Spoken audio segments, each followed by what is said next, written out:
श्री गणेशाय नमः। श्री सरस्वत्यै नमः। श्री सद्गुरु चरण कमलेभ्यो नमो नमः। ओम नमो भगवते वासुदेवाय। श्री राधा कृष्णाय नमो नमः।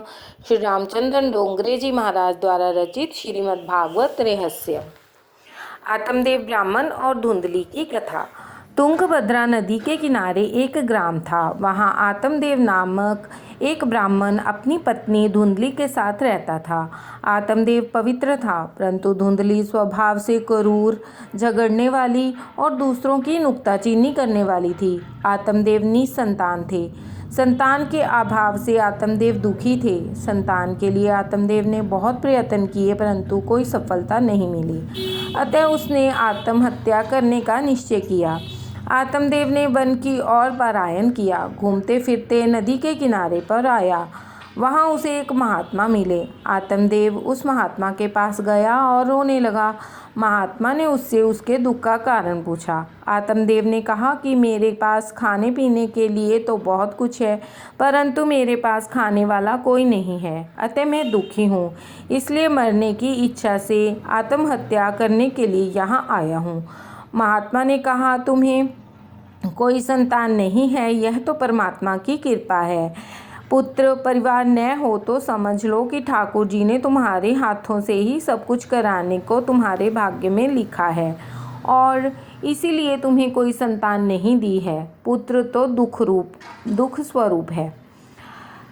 ईश्वर जैसी भी परिस्थिति में हमें रखें, वैसी ही स्थिति में संतोष मानकर ईश्वर का स्मरण करना चाहिए। अतः ईश्वर जिस स्थिति में रखे उसी में आनंद मानना चाहिए। एक बार एकनाथ महाराज विट्ठलनाथ जी के मंदिर में दर्शन करने गए। एकनाथ जी को सुयोग्य पत्नी मिली थी, इसलिए वे श्री भागवत का उपकार मानते थे और वे कहते थे कि मुझे स्त्री का संग नहीं सत्संग दिया है। थोड़ी ही देर में बाद उस मंदिर में भक्त तुकाराम दर्शन करने आए। तुकाराम की पत्नी कर्कशा थी। कर्कशा पत्नी के लिए भी तुकाराम भागवत का उपकार मानते थे और कहते थे कि हे भगवान, यदि तुमने अच्छी और सुंदर पत्नी दी होती तो मैं सारा दिन उसी के पीछे लगा रहता और तुमको भूल जाता। अतः मेरा तो कर्कशा पत्नी मिलने पर भी भला ही हुआ है। एकनाथ को अनुकूला पत्नी मिली तो उन्हें इसी में आनंद है और तुकाराम जी को प्रतिकूला पत्नी मिली तो उन्हें इसी में आनंद है। दोनों को अपनी अपनी परिस्थिति से संतोष है और भगवान का उपकार मानते हैं। अपनी पत्नी की मृत्यु हुई तो नरसिंह मेहता ने भी आनंद माना, अर्थात अच्छा हुआ कि कुटुंब का झंझट छूट गया। अब तो मैं बड़े सुख से निश्चिंत मन से श्री गोपाल जी का भजन करूँगा।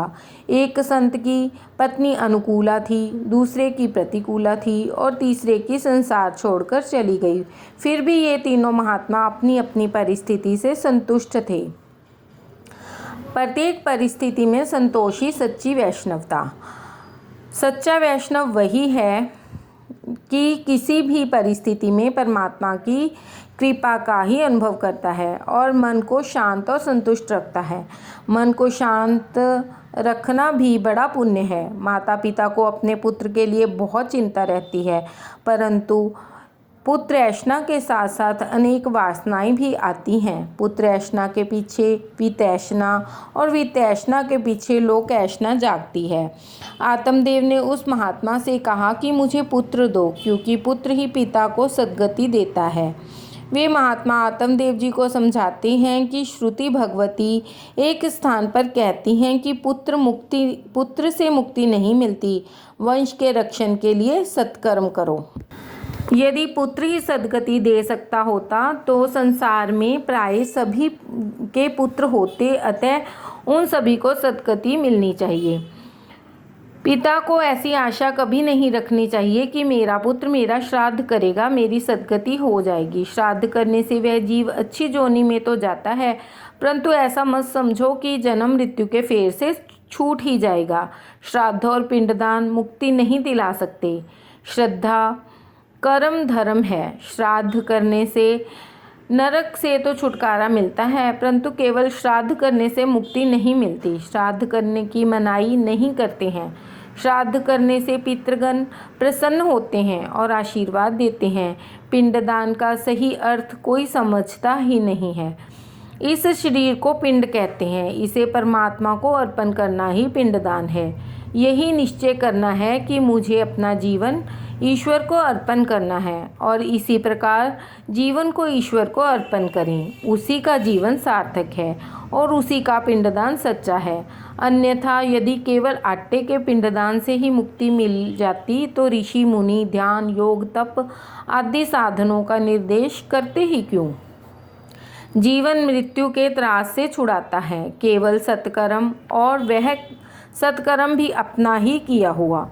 स्वयं ही अपनी आत्मा का उद्धार करना है। जीव स्वयं ही अपना उद्धार कर सकता है। गीता जी में स्पष्ट कहा है, उद्धरेदात्मनात्मानं नात्मानमवसादयेत्। राधे राधे।